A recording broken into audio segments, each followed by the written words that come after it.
वृंदा blogs में आप सभी का स्वागत है। उम्मीद करती हूँ आप लोग स्वस्थ होंगे, मस्त होंगे और व्यस्त होंगे। दोस्तों, आज जो चर्चा करेंगे वो मशहूर अपने ज़माने की बहुत ही बेबाक और बहुत ही तीखे नैन नक्श वाली और बहुत ही बेबाक बिंदास एक्ट्रेस जिसे खलनायिका का रोल में अधिकतर मिलता था, जिनका नाम था नादिरा। और उनकी पर्सनल लाइफ, उनका व्यक्तिगत जीवन ग्राफ कैसा रहा, उन सब के बारे में जानेंगे। दोस्तों, जब आप पूरी वीडियो देखेंगे तो वो चेहरा याद आ जाएगा। तो आइए उनका जो फिल्मी करियर ग्राफ है और व्यक्तिगत जीवन है वहाँ से शुरू करते हैं। तो दोस्तों, हाथ में सिगरेट, तीखे नैन नक्श, डार्क मेकअप, फैशनेबल कपड़े, हीरो से खुलकर प्यार का इजहार करने वाली बॉलीवुड की खलनायिका की यही तस्वीर हमारे सामने है। बॉलीवुड की फिल्मों में हीरोइन को अक्सर शर्मीली और सताई हुई खलनायिका को हीरोइन पर जुल्म ढाते हुए दिखाया गया है, और जो खलनायिका होती है उसे बेबाक और बिंदास दिखाया जाता है। लेकिन कुछ जांबाज रिस्क उठाने वाली अभिनेत्री ऐसी भी थीं जो किसी भी परवाह किए बगैर आत्मविश्वास के पंख लगाए बेबाक होकर खलनायिका के किरदार निभाती रहीं। तो उन्हीं में से एक है नादिरा, और जिनके बारे में हम आज जानेंगे। तो दोस्तों, नादिरा जो हैं वो बहुत ही खूबसूरत हीरोइन रह चुकी हैं अपने ज़माने की। इनका जन्म 5 दिसंबर 1932 को हुआ। जन्म के बाद उनका नाम फ्लोरेंस रखा गया। कुछ रिपोर्ट्स के अनुसार उनका नाम फरहत भी बताया जाता है। तो दोस्तों, नादिरा के जन्म के स्थान को लेकर भी कुछ वहम सी है। तो कई लोग बगदाद बोलते हैं, इराक, और कई इजराइल बताते हैं, और कुछ लोग मुंबई बताते हैं। इस तरह से नादिरा के बारे में कहा गया है। बॉलीवुड में कई एंग्लो इंडियंस और गैर भारतीय मूल के कलाकारों ने काम किया, और नादिरा भी उनमें से एक थी।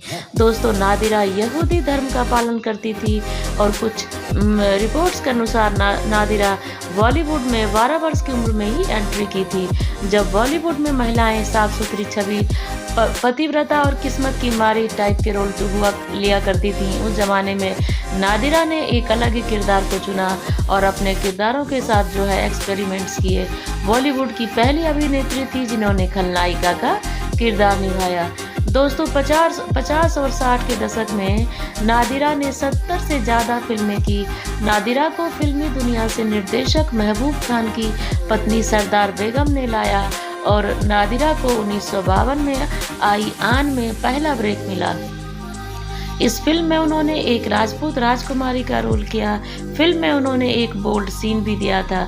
इसके अलावा वे श्री 420, दिल अपना और प्रीत पराई, पाकीज़ा, जूली, अमर अकबर एंथनी जैसे फिल्मों में नजर आई।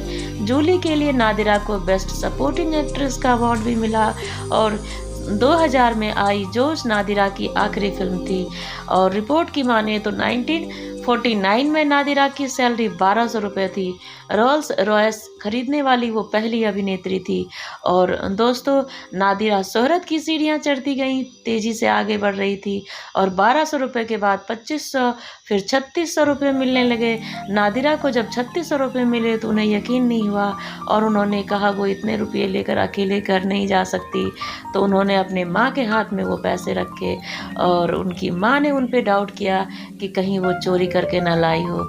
तो दोस्तों, मीडिया रिपोर्ट्स की माने तो नादिरा ने शायर नक्शाब से शादी की। गौरतलब है कि ये शादी ज़्यादा दिन तक नहीं चली और 1 हफ्ते में ही टूट गई। मोतीलाल राजवंश से भी नादिरा का नाम जोड़ा गया, और अंतिम समय में नादिरा के साथ कोई नहीं था सिवाय उनकी हाउस हेल्प शोभा के अलावा।